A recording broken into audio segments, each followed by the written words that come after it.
Morning, everybody. Got a white, snowy morning. So, sorry about the close-up there. My wife brought it to my attention on my YouTube video I posted. I left a lot of things out there. Just left a lot of information out. So, I'm gonna do a little follow-up this morning, kind of go over everything and the reasons we did what we done, etc. But right now, cows gotta eat. Even though they may not be no school or no work, farm's still gotta go. So I want to talk a little bit about why we elected to harvest our own hog, raise our own hog, harvest our own hog. And it mostly has to do with us knowing what we're eating.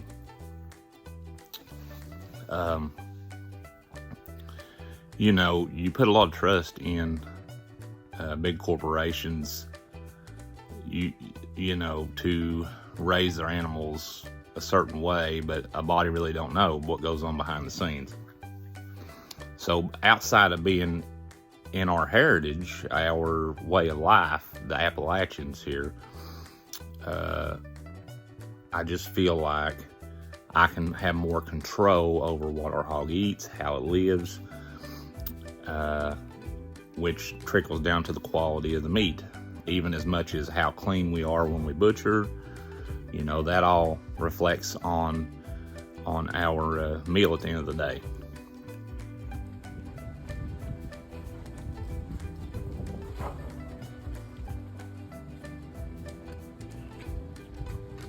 Cold old windy day.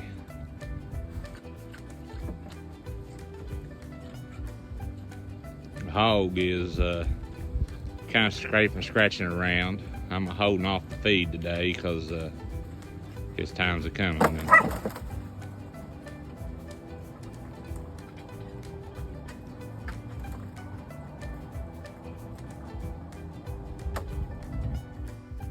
So the reason we held off with the food was actually two reasons.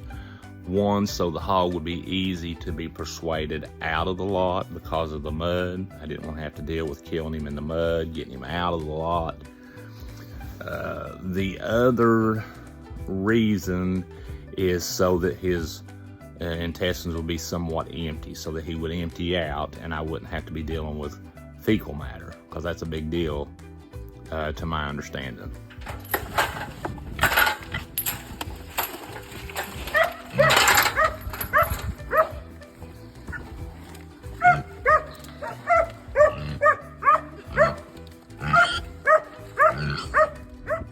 Okay, we harvested him with a 22 Magnum. For what we was doing, I really don't feel like we needed a lot of firepower. You know, to my understanding, from what I've read, the shot is more to stun them, and then that's where you go in while their heart's still pumping, and you cut right in their neck area there with a double-edged blade, which is what I showed you there in the video that Chad made me. And you cut those arteries so that the heart will pump out the blood. And I guess this would make the meat better. You're not dealing with a wild taste of the blood. Sorry about that, got sidetracked. Also, you know, that heart pumps all that blood out of there. You notice our carcass wasn't real bloody, so there must be something to that. It must work rather well, because I handled the carcass. It was not bloody to handle. It was almost like all the blood was absent, which I guess it was.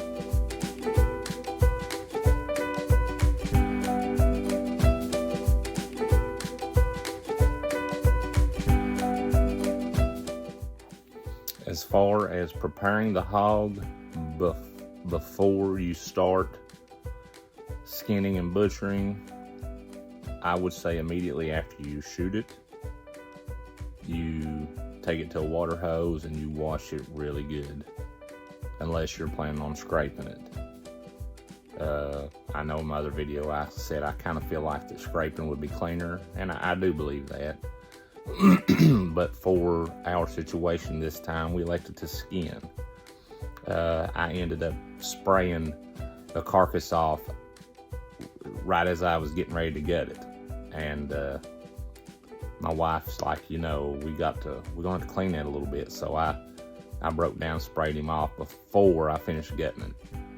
So.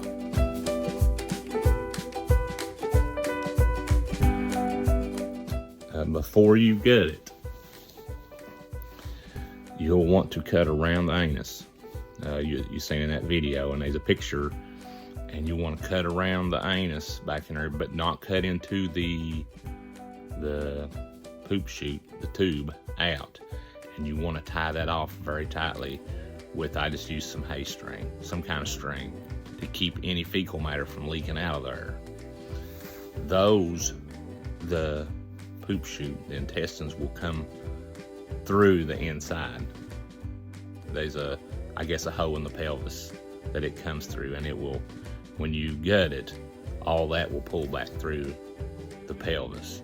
And if it's a boar hog, you don't want to cut into his P-tube. I don't know the proper terminology for that, but you don't want to cut into that, so you want to go down there and cut around the skin on his, you know, Johnson, and then cut the tube loose from the bottom of his belly all the way up, and it will also pull through with the anus whenever you pull the guts out. Okay, so there is an excellent video on how to cut your meat up that the Bearded Butchers do.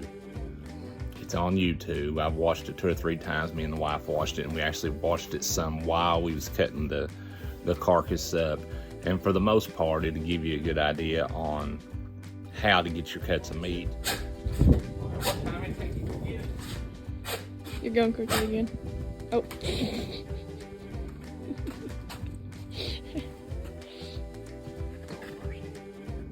So you will want to, once you get it skinned off, you will want to split it right down the spinal column according to what I have seen and what we done. So we split it, and piece of advice is get maybe a stainless steel blade and a Sawzall, or, you know, something to that effect. The handsaw works, it's slow, and the particular saw I had was a cheap saw, and the blade would give, and my cuts was very crooked. It actually had got into some of the tenderloin in certain places, so our cuts wasn't as pretty as we would have liked them to be. So the sausage maker does not sponsor us or anything, but we elected to use this meat curing for our hams and our hocks and our bacon. We use actually a different flavor for the bacon, and you actually make a brine.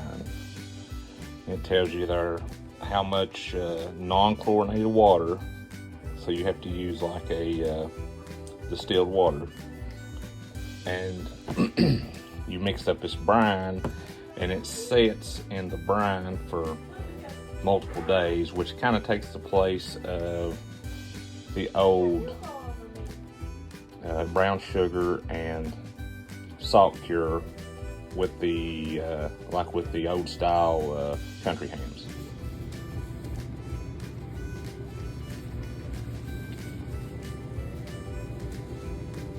What do you think? 4 years set on there. I'm gonna say 10 pounds? Oh God, no, it's more than that. Really? You think so? We'll say 25, maybe 30. Oh, I don't think it's that big.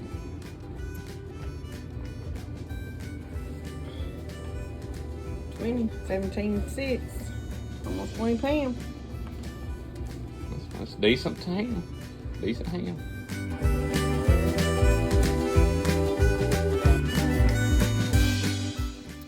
Then after the brine, as indicated in the instructions, once it's done setting in the brine, then we will smoke it, cold smoke.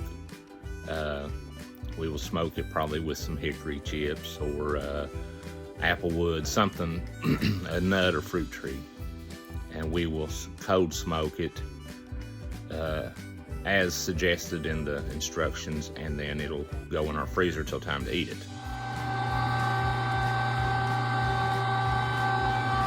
So this recipe has kosher salt, coarse salt, black pepper, rubbed sage,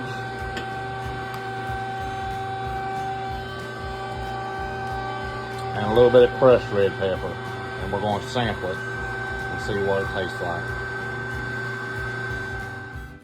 So this is not my recipe. This is a friend's recipe. And we tried it and liked it really well. It's pretty simple. He said it was from the 40s, so it's been around for a long time, and it's stood the test of time.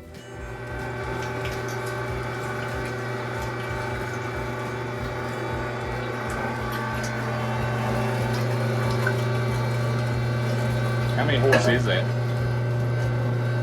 No idea.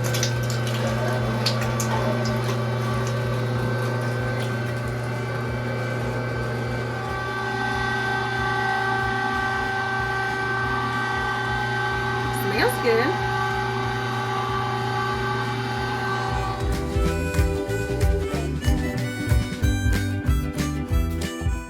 So we simply, there was a tube to come with the grinder, and it would shoot it into these bags that we purchased. Then the bag's just taped off. This is actually a 2-pound bag.